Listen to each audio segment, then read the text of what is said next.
mil y una cosas diariamente. Entonces, sí, el enfoque diferencial es bueno, pero también toca que nos pensemos que la realidad de muchos es que están metidos en todo. Claro, Okay, eso me gusta mucho. Digamos, voy a hacer un paréntesis. Nos da un enfoque de mirar cómo debemos preguntarnos si deberíamos seguir teniendo uniformes diferenciales en los colegios. Eso es importante no solo por la identidad de género, sino también para la comodidad y la libertad de la expresión física y corporal de las mujeres, que pues muchas veces se ve violentada específicamente por los que, por los estereotipos de mujeres falda y hombres pantalón. Escuchemos a Mario Alberto y a Gabriela Amado. Por favor, digan su nombre, qué población acá, Grupo Especial de Protección están representando o que quieren conversar sobre ello. Mario Alberto, te escuchamos. 3 minutos. Hola, buenas noches. No, dale, Gabriela, dale.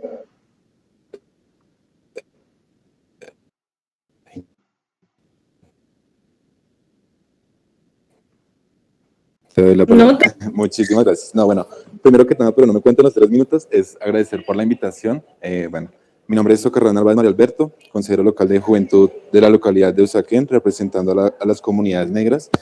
Entré un poquito tarde, pero más o menos me estoy ya centrando en lo que están hablando todos.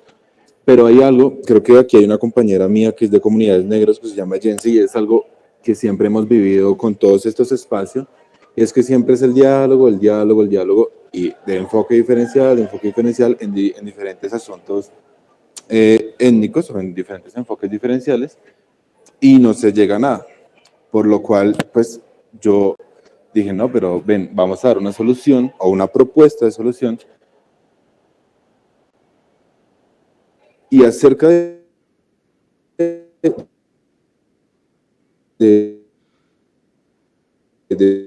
todos esos de salud mental, creo que se debe tratar desde la niñez, desde la educación. Las comunidades negras nunca ha podido interpretar cuál es el papel de las comunidades negras y afros, pues a nivel de Colombia. Entonces, les pongo el ejemplo. Entonces, llegué yo a Bogotá, y cuando yo llegué a Bogotá, me di cuenta que era negro. Entonces, dije, ¿cómo así? ¿Soy negro? O sea, sí sabía que era negro, pero no sabía que la gente me llamaba negro. Entonces, ahí está el problema. Si desde mi territorio yo puedo aprender a qué es la cultura negra, la cultura afro, ahí hay una gran solución para todos estos temas de salud mental. Hay una gran fortaleza. Cuando yo llego a un territorio nuevo como Bogotá, que es mayoritariamente blanca, puedo decirlo, puedo sufrir temas de racismo, temas de discriminación, en el cual pues obviamente llega a afectar mucho la salud mental. Y bueno, y otro dato adicional que quiero botar es que, por ejemplo, en la pandemia se vio muchas cosas, muchas afectaciones voy a hablar de mi comunidad negra, pero obviamente a otras comunidades, en el cual pues tuvieron que volver a sus territorios. Hablo, por ejemplo, de Medellín, hablo de personas que se volvieron a Chocó, pero personas que no tenían acceso por la pandemia, no tenían acceso, digamos, a un centro de salud, en el cual no pudieron acceder, digamos, a estas, o sea, bueno, ya sufrían de deterioro mental, ya sufrían como de esa, ¿cómo se llama? De depresión, y no podían seguir asistiendo como a esas sesiones porque estaba aquí en Bogotá. Entonces, mi solución es como centralizar esas cosas desde la educación y desde un tema de salud más general.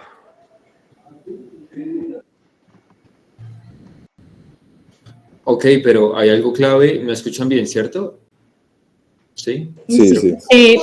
Hay algo clave que tú estás diciendo y viene siendo el tema de la educación en primeras instancias del desarrollo, ¿no?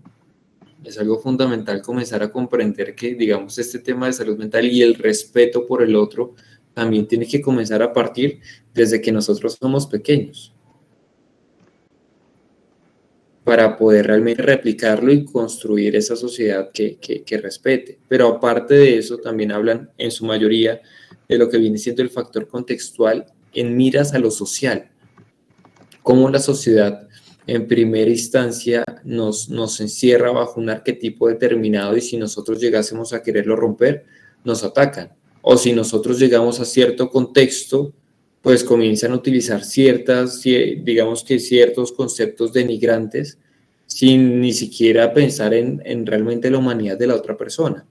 La pregunta es acá, digamos acá ya estamos consolidando y ahorita falta que sigamos hablando, creo que Gaby sigue, pero que vayamos pensando, estamos ya teniendo ciertos aspectos de la problemática con el enfoque diferencial.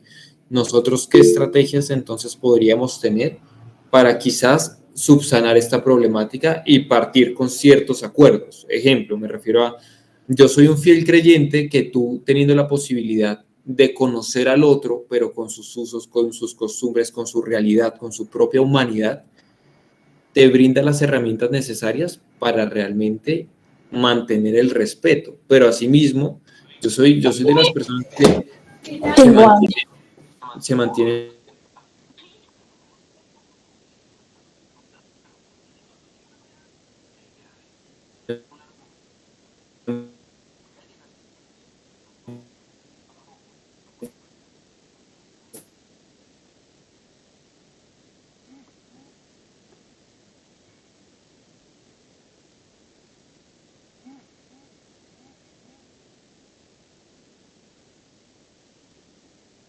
están haciendo la persona del lado, que entonces porque no la conozco, entonces no va a hacer nada, o vamos a comenzar a unirnos como sociedad y a ser factores protectores del otro.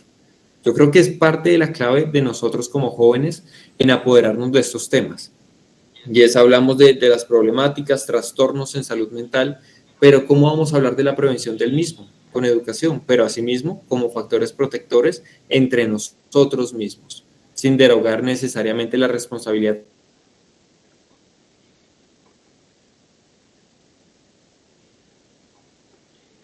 No, démosle la palabra a nuestra compañera. Démosle la palabra a nuestra compañera. Uy, se nos fue. Jency Cortés, porque Gabriela bajó la mano. Pero bueno, dale. Así que. Bueno, también. Bueno, entonces viene Gabriela, creo que era tu nombre. Jency Cortés y terminamos con Laura Daniela Chaparro. Réplica. Vale, bueno, pues yo vengo representando pues la parte como tal de la parte de género. Yo lo primero que tengo que decir es que ustedes es la manera en la que se viene como tal diferenciando cómo tienen que ir vestidos.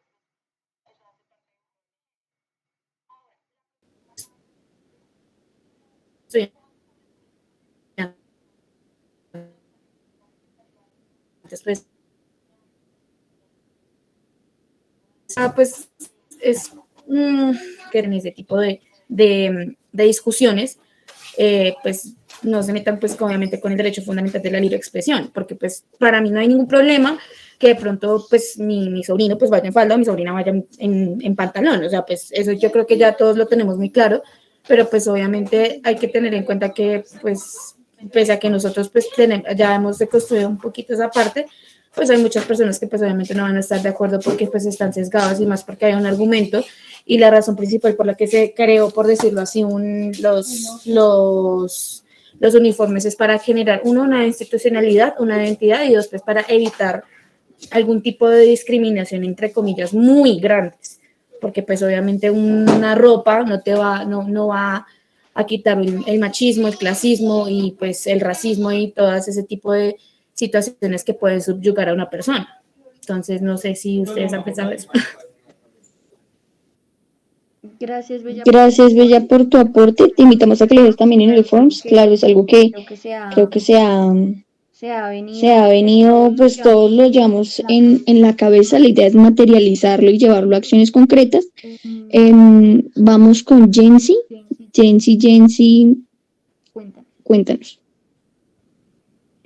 Sí, bueno, hablando desde el tema de salud mental con enfoque diferencial por las comunidades negras y afro, yo creo que todo va como en la misma línea sobre lo que estamos haciendo acá, que es hablar de la normalización de la salud mental, entender que existe la ansiedad, de que existe la depresión y que eso no debe ser catalogado como una enfermedad y como algo de lo cual las personas deban avergonzarse. Entonces, ya ligándolo como a la parte en cuanto a las comunidades, yo pienso que una de las etapas más difíciles que vive una persona es en la niñez.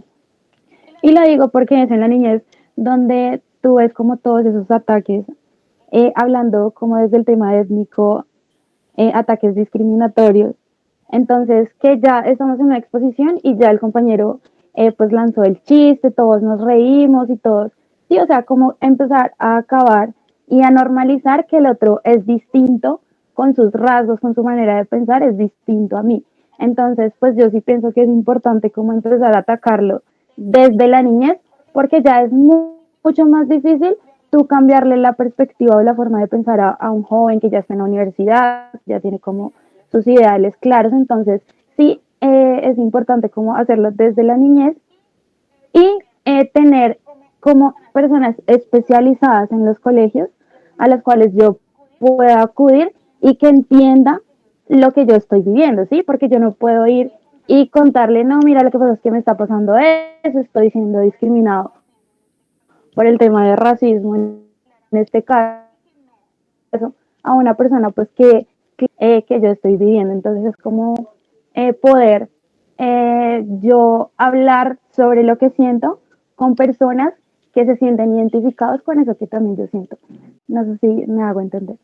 Sí, importantísimo. Imagínate que ayer hablábamos efectivamente acerca de eso y uno de los estudiantes decía, no, es que yo siempre voy a mi psicólogo, venga, ¿cómo hacemos que las personas puedan confiar en usted? Sí, y entonces también veíamos, aparte de lo que acabas de decir, muy de la mano con lo que acabas de decir, es de también realizar redes de apoyo de los mismos estudiantes que estén capacitados, porque los jóvenes y niños y adolescentes a quienes recurren muchas veces a sus propios compañeros y compañeras, y muchos de nosotros en nuestra adolescencia lo hicimos porque los profesionales no se ven cercanos a nosotros. Por lo tanto, este tema de salud mental también lo queremos enfocar y son las metas y propósitos que ya lo veremos un poco al final, para que sea el compromiso con el que cada uno va a tomar y esos planes de acción que arrancarían desde hoy para ir concretando talleres, jornadas de sensibilización, no solo para los profesionales, porque los profesionales,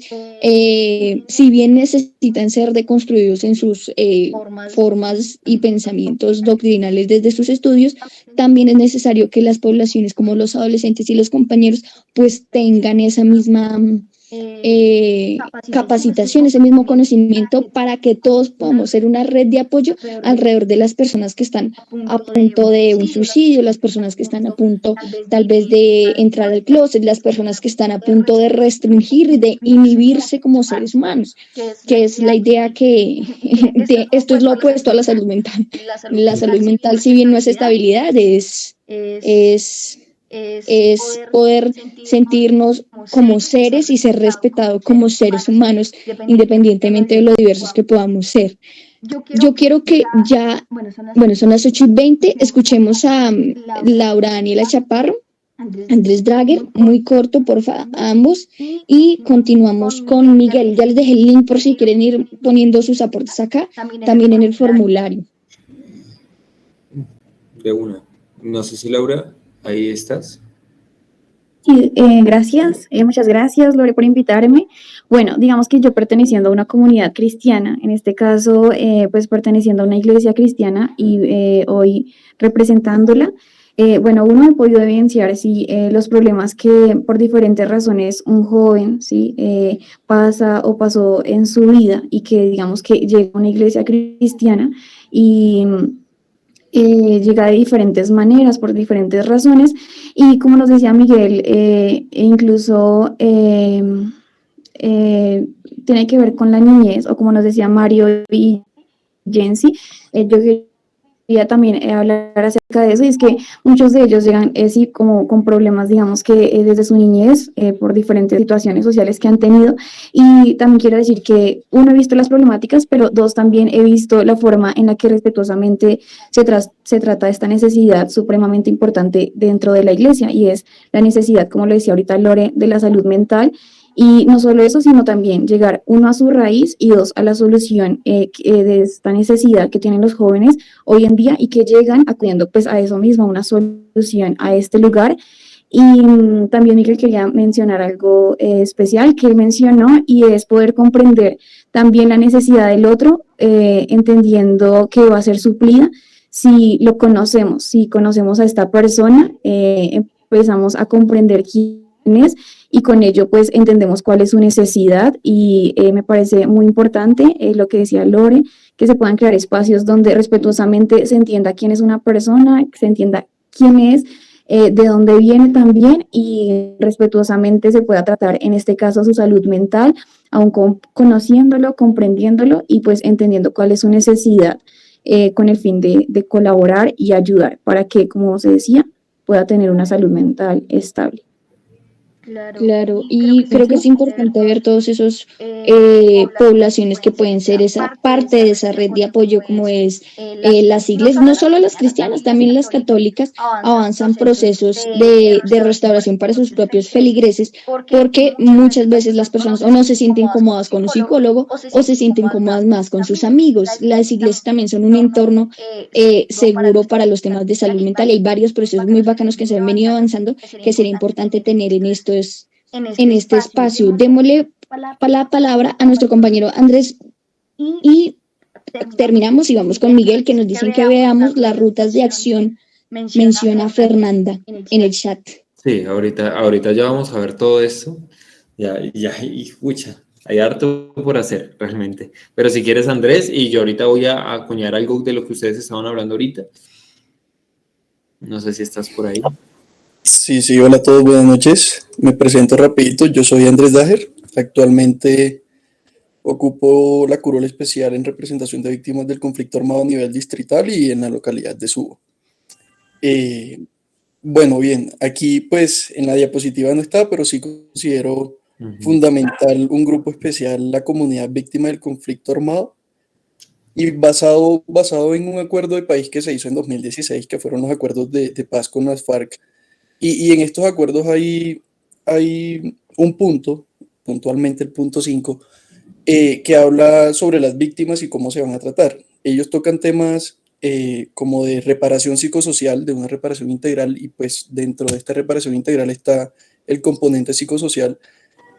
Pero al momento de hacer, digamos, esta tarea no es muy eficiente. Acá en la localidad, o bueno, en varias localidades de la ciudad, hay algo que son los CLAP, que son los centros locales de atención a víctimas, pero es muy complejo acceder en la medida en que pues, la oferta institucional es muy, o más bien la publicidad de estos sitios es muy paupérrima, a decir verdad, y la verdad... La difusión. Sí, entonces no se conocen. Personalmente, como joven víctima, nunca he tenido un acompañamiento por parte del Estado, entonces es muy complejo. Y también iniciando, viéndolo ahí, ya esto se sale de la salud mental, pero no hay una localización de las víctimas, ¿sí? Entonces, ni el mismo distrito ni la misma localidad lo viví en el momento en que hice mi postulación. Tiene como que mapeado a los jóvenes, a la población en general. Entonces, desde ahí empieza el problema, porque pues no podemos atacar este problema sin saber dónde está. Y pues fundamentalmente es eso uno de los problemas que yo considero más relevantes en cuanto al tema de acompañamiento psicosocial a la población víctima del conflicto armado. Claro, Andrés, y eso es algo que nos dejó ahorita el reporte, ¿no? De la Comisión de la Verdad. Es que yo le estoy hablando del celular porque estoy grabando el audio en el computador. Pero, Miguel, muéstranos tú esas cifras que, bueno, como sabrán, Miguel es consejero distrital y pues él, miren, le sueltan los datos. No, mentiras, él hace el proceso de pedirlos a las secretarías de salud. Entonces, él tiene unos datos. Quiere hacer una intervención primero sobre todo lo que hemos conversado. Sí, yo quiero comenzar a hablar de los datos. Digamos, hay algo fundamental y es vincular lo que ustedes estaban hablando, primero del área de la educación. Digamos, acá una breve acotación en temas de psicología. Nosotros tenemos 2 estadios de socialización. Socialización primaria, socialización secundaria, 0 a 12 años, de 12 para adelante. 0 a 12 años es una etapa crítica para nosotros comenzar a establecer establecer cuáles vienen siendo nuestros esquemas de pensamiento. ¿Sí? Si nosotros vamos a hacer un abordaje en salud mental íntegro, nosotros no solo nos podemos supeditar a una esfera social, sino que tenemos que tener mayor amplitud. ¿A qué me refiero? ¿De qué te sirve a ti? Ejemplo, que te estén hablando de salud mental en el colegio, que es algo que ahorita yo estoy buscando trabajar para establecer cátedras de educación socioemocional, pero que vayas a tu casa, por ejemplo, y cuando vas a tu casa te deslegitiman y dicen que eso no existe y te golpean, entre otros factores. E inclusive tus propios familiares o cuidadores tienen conductas nocivas frente a otras poblaciones. Eso va a ser totalmente nocivo. Eso va a ser un daño irreversible para el joven, porque casi que esas estructuras mentales son casi que incorrompibles. Entonces, partir de la educación desde estos estadios, desde primaria, es algo clave para nosotros pensar en la construcción de esto que queremos hacer en salud mental. No significa que las personas mayores de 12 años entonces no tienen reparación alguna, ni mucho menos, pero como ahorita lo decías muy bien, es mucho más difícil cambiar esa forma de pensar si te educaron de esa manera en tu hogar, ¿cierto? Y más si no hay incidencia dentro de la institucionalidad. Si dentro del colegio simplemente comienzan a exacerbar este tipo de conductas de un daño al otro, cuando te ponen en una anotación y ya, ¿qué va a pasar? Y también cómo vamos a tener el enfoque de la víctima, pero también el victimario.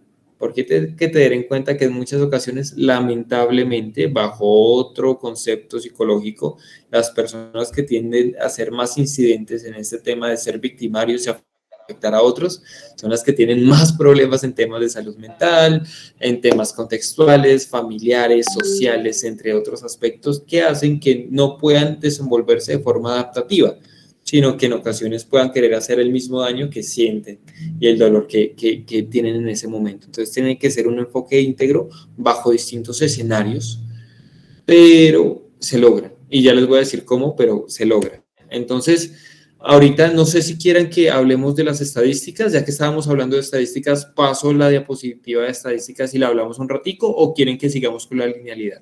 Díganme ustedes. Yo creo que sería chévere mirar las estadísticas para que entendamos un poco de la perspectiva que nosotros tenemos concebida aquí en nuestras cabezas y luego ver la realidad en cifras que tú actualmente tienes, que fue algo que a mí me sorprendió mucho ayer. Sí, listo, cuadremos eso. Esto es algo clave que nosotros podemos comenzar a ver. Luego vamos a comenzar a hablar de esto. Esto es Comité SUA. ¿Por qué es Comité SUA? Porque nosotros en la localidad tenemos la Mesa Local de Salud Mental. Algo que el ideal viene siendo es instaurarlo en cada localidad, donde tenemos un equipo de la Alcaldía de Política Social, de Personería, de la subred que represente, de la Supersalud, inclusive ediles van a sesionar con nosotros. Y el objetivo viene siendo que nosotros instauremos esto en cada localidad, que comencemos a fomentar un decreto. Luego les voy a hablar de otro decreto que hay a nivel distrital y nacional, donde tienen que comenzar, y bueno, departamental también. Y tienen que instaurarse las mesas departamentales, distritales, nacionales en salud mental. Y en muchos departamentos están cortos. En la distrital yo soy el delegado también por organizaciones y pacientes, y apenas se está estipulando. Entonces, pues hay que ver eso. Vale, entonces acá tenemos solo el de SUA, yo estoy pidiendo el de toda la localidad, pero con la discriminación que tenemos acá, que es muy al detalle. Tenemos amenaza, ideación, intento y el suicidio consumado. En las estadísticas normalmente uno que ve que comúnmente el hombre suele tener mayores estadísticas, desde la literatura también se corrobora, suele tener mayores estadísticas en temas de suicidio consumado, es importante tenerlo en cuenta, pero las mujeres son las que más lo intentan. ¿Y por qué se caracteriza eso? Por los mecanismos por los cuales se lleva a cabo. ¿A qué me refiero? Un hombre normalmente es un poco más impulsivo y tiende a utilizar elementos que son un poco más definitorios. Una cuerda, saltar, un disparo, entre otros, ¿sí? Una mujer normalmente es por intoxicación, por ejemplo. Entonces, lo que puede tener el tiempo necesario para activar alarma, para que la ambulancia medicalizada la pueda movilizar, hacerle un lavado y salvaguardar su vida y salvar su vida. ¿Cuál es el objetivo? que ni siquiera lleguemos a estas instancias, porque el suicidio consumado pasó, o el intento, pasó antes por otros estadios. Y quiero hacer énfasis en esto, que es supremamente importante. Amenaza, ideación, intento y el suicidio.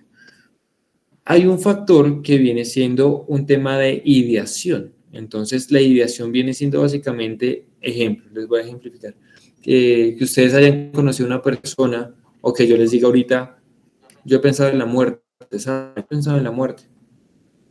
Ok, perfecto, ahí lo ideo, hasta ahí. Cuando pienso en el plan, es un paso más adelante. Y el plan viene siendo, ¿saben qué? Yo he pensado en morirme y mañana voy a estar a las 3 de la tarde solo. Tengo una cuerda, sé dónde ponerla, mi balcón tiene un espacio para hacerlo. Y creo que a esta hora nadie me encontraría. ¿Saben qué? Ya tengo el plan. Ya tienes otro paso más cerca para el intento. Que luego llega el intento e inclusive amenazas. Es importante porque nosotros tenemos que ser factores protectores del otro. Si ustedes escuchan a un compañero, compañera, amigo, familiar, conocido, decir, es que yo me quiero morir, eso puede considerarse humillación o amenaza. Es que realmente la vida ya no tiene sentido y pues realmente pues he pensado en la forma de quitarla. Ya entonces tenemos que comenzar a comprender entre nosotros, que ahorita vamos a hablar de los mecanismos para activar ruta, que es algo que no existe la difusión necesaria, donde tengamos la posibilidad de comprender que podemos salvaguardar la vida del otro. Si ustedes a mí me dicen en una conversación interna, no, es que la verdad es que, mira, yo tengo planificado esto, yo creo que para el viernes, que estoy solo voy a hacer eso. Primero, bueno, yo sé primeros auxilios psicológicos, pero segundo, podría tener, como tengo el conocimiento, de activar la ruta para decir, vengan, vamos a prevenir esto y vamos a acompañar a esta persona para que no llegue, porque son pérdidas de vida.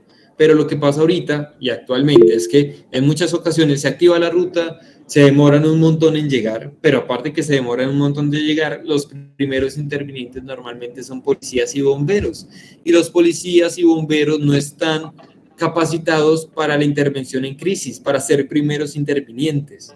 Entonces, ejemplo, en Suba lo que hicimos de forma conjunta con la Secretaría Distrital de Salud es dar a los primeros intervinientes, policías y bomberos, para el abordaje, también con enfoque psicosocial. ¿Qué significa esto?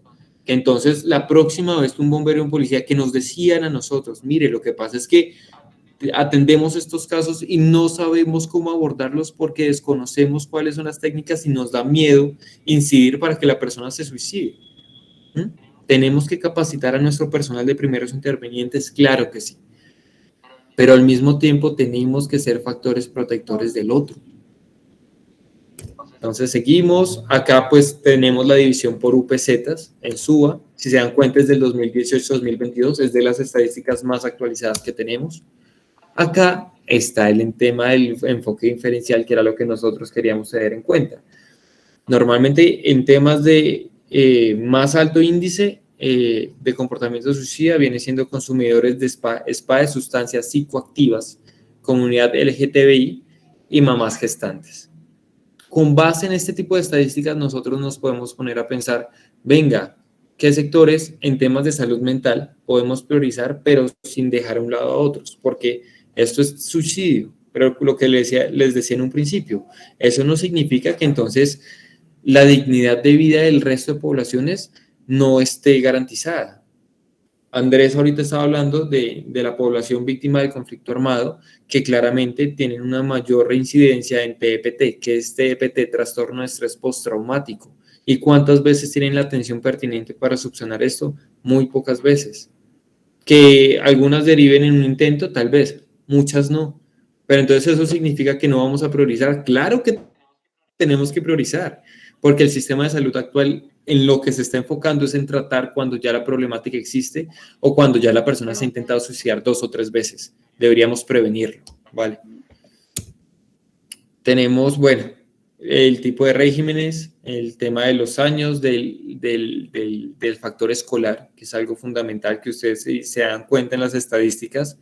La mayor parte de las personas en totalidad que se intentan suicidar es en secundaria. Estamos pasando en un ciclo donde pasamos de, bueno, de infancia a preadolescencia, adolescencia y luego adultez. Joven, son ciclos normativos, pero si no tienes la orientación necesaria para entender los cambios hormonales, para comprender las distintas afectaciones sociales que tienes, porque los requerimientos, exigencias y compromisos que un joven puede tener en primaria y en secundaria son totalmente diferentes, inclusive te preocupas más por tu futuro, en temas de, ¿qué les digo?, en una carrera, en una orientación vocacional, entonces tienen que incidir más. Tenemos que incidir más, pero muy probablemente estas personas que ustedes ven, 4.605 personas de secundaria, en algún momento si hubiesen tenido en atención primaria, en educación primaria, la educación socioemocional que se requeriría, tendríamos una estadística mucho más baja, muchísimo más baja. Sí, Miguel, a mí me gustaría dar el aporte que nuestra compañera Catalina, que no pudo estar hoy, lo dijo, y es que esto es en el plan de acción, ¿no? Lo dejo en las sugerencias también, que se habló sobre que en estas orientaciones vocacionales no solo se hable, bueno, estudia esta carrera porque soy bueno en comunicación, pero también entiende, digamos que cuando seas comunicador, se puede hacer un proceso restaurativo, o sea, de las problemáticas y traumas anteriores en su infancia. Eso lo dijo ella ayer, no sé si lo puedes profundizar un poco, y le podemos dar la palabra a Laura Villarraga y a John Frank, que tienen la mano levantada. Me encanta. Digamos, ve avisándome con el tema de los que levanten la mano, porque no lo puedo ver, porque me encantaría que también, digamos, hiciésemos énfasis en estos puntos que son claves.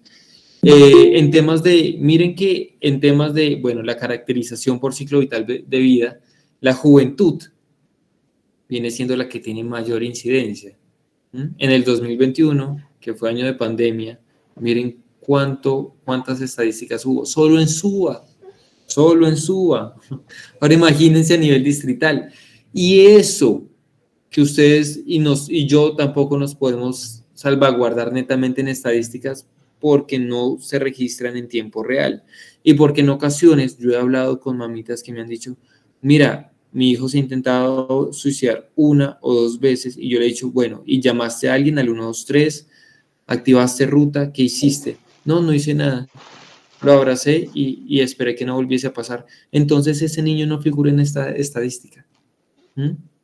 Pueden ser muchísimos más, porque esos son los que solo contabiliza Sisbecos, que es el subsistema epidemiológico de la conducta suicida, que ahorita les voy a explicar rutas, líneas de atención, entre otros factores.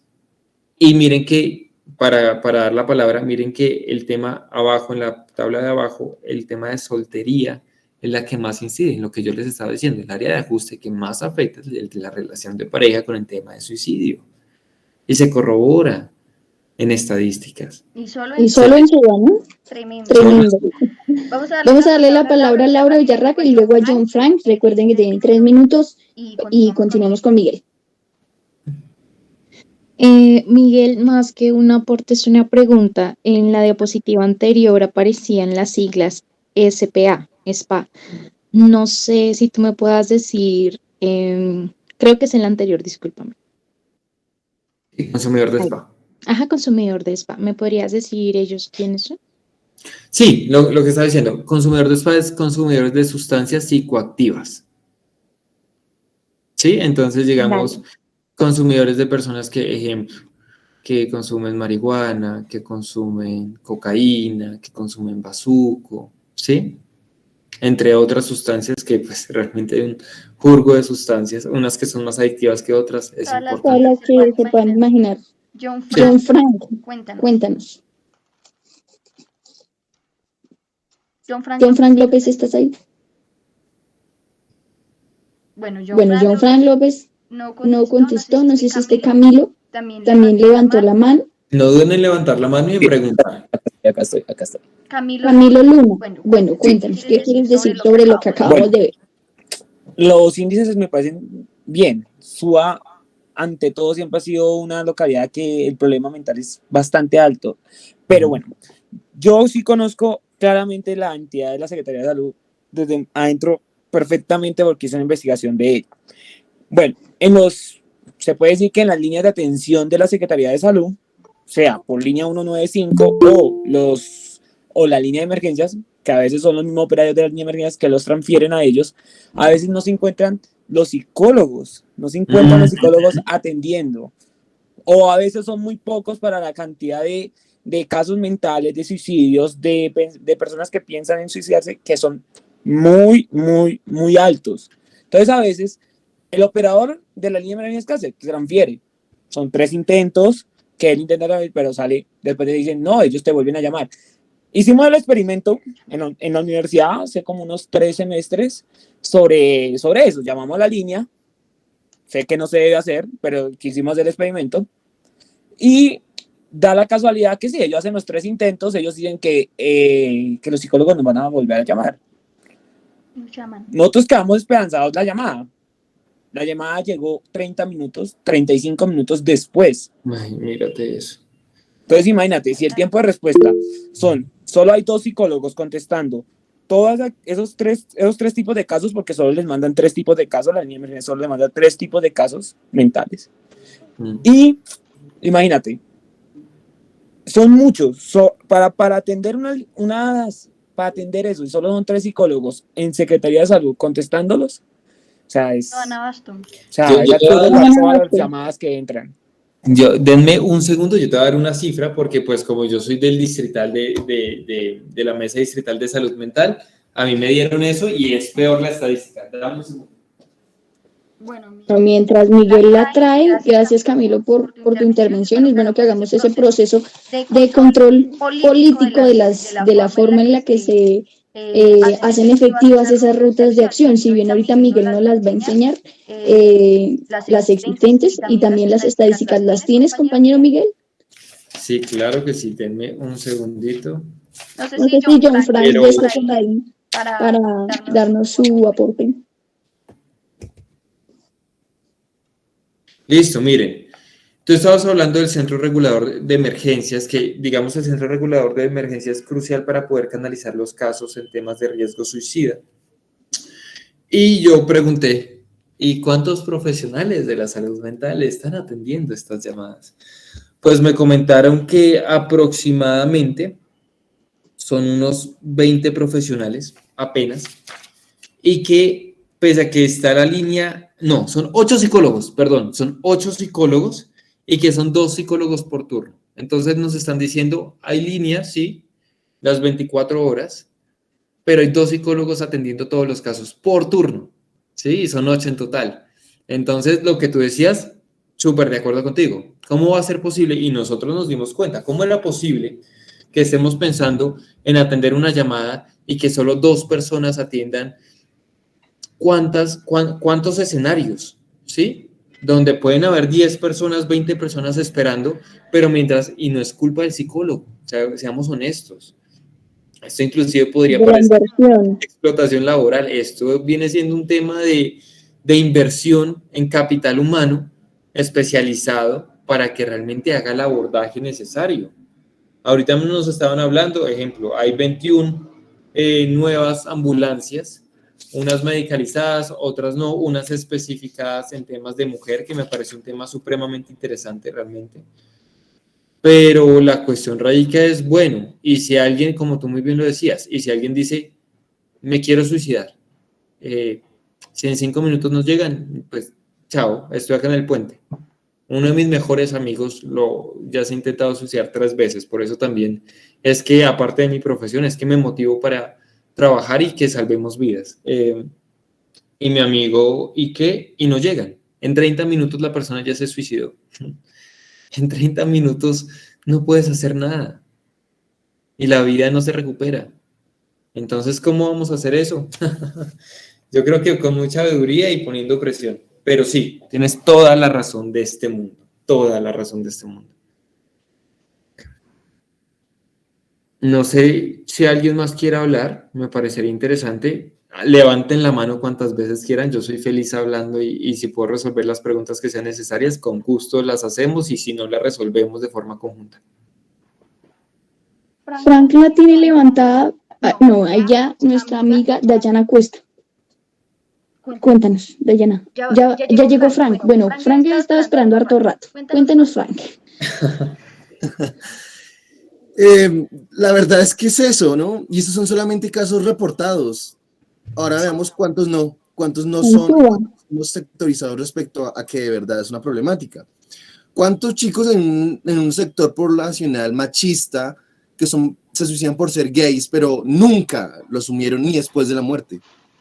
¿Cuántas personas viven día a día al borde del suicidio por una presión constante? Porque son, lo que hablábamos, son demasiados los factores que te arraigan, que te asumen, que te atacan por todos los frentes. Es que veamos que el suicidio, la depresión y la ansiedad son temas de día a día. Es más, tenemos una tendencia a la ansiedad muchísimo más alta. Sí. Y estamos supremamente globalizados, estamos en una sociedad masificada, pero igualmente retrógrada y que ataca, querámoslo o no, ataca con todo, ataca hasta con los comerciales que vemos, que la misma industria nos hace sentirnos menos. Y si la ruta de obtención que son deficientes, en Colombia todo es deficiente, calculen. ¿Por qué no nos pensamos cómo vamos a cambiar antes de? No solamente el momento donde sí o sí es vida o muerte, porque tenemos que llegar hasta la última instancia. Porque si lo pensamos son más las muertes salvables con necesidad de un abrazo, de simplemente un punto de desahogo. Más allá de la ruta especializada que sí o sí se tiene que tener porque sí